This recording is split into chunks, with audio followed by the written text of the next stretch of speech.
श्रीराम समर्थ। 7 जुलै। मूल होऊन भगवंतापाशी जावे। या जगात कर्माशिवाय कोण राहतो, पण कर्म यथासांग होत नाही याचे कारण आपण कर्म कशाकरिता करतो याची जाणीवच होत नाही आपल्याला। अधिष्ठानाशिवाय कर्म साधत नाही। मालक पाठीशी असला की कर्म करणाऱ्याला जोर येतो। काही चांगली कर्ममार्गी माणसे भक्तिमार्गी लोकांना नावे ठेवतात। भक्तिभावाने जो राहतो तो दुसऱ्याला नावे ठेवीत नाही। मी कोण हे जाणायला ज्ञान आणि भक्ती लागतेच। तसेच ब्रह्म सत्यम जगन्मिथ्या म्हटले तरी त्याला अनुभव येण्यासाठी कर्म करावेच लागते। उपासना भगवंताला ओळखून करावी। लहान मूल आईकडे डोळे करून मुकाट्याने दूध पिते, त्याप्रमाणे समर्थांसारख्यांनी जे सांगितले ते आम्ही निमूटपणे करावे। डोळे मिटून जितके काम होईल, अंधश्रद्धेने जे होईल ते अभिमानाने ज्ञानाने डोळे उघडे ठेवून नाही होणार। मूल होऊन भगवंताला ओळखावे याला अडचण एकच असते, माझे शहाणपण आड येते। भक्त मुलांसारखे वागतात म्हणून त्यांचे लाड देव पुरवितो। कोणी असे म्हणतील की भगवंताची आणि आमची ओळख नाही, तर त्याची आम्ही कशी पूजा करावी?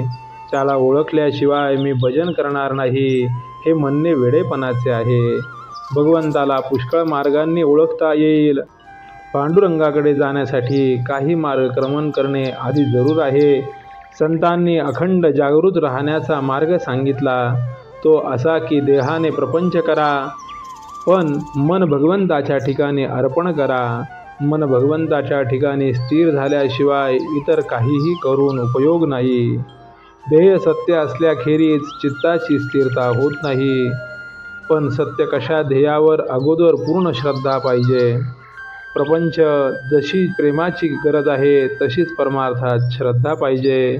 देव माझा आहे असे म्हणण्याऐवजी मी देवाचा आहे असे म्हणावे, म्हणजे श्रद्धा उत्पन्न होते। समुद्राचा तरंग असतो, तरंगाचा समुद्र असतो असे नव्हे। साधनात निश्चितपणा असेल तर त्यात समाधान आहे, म्हणून साधन श्रद्धेने करीत जावे। जशी श्रद्धा तसे फळ। आपण भगवंताच्या स्मरणात निर्धास्त असावे, प्रपंचात कधीच धीर सोडू नये।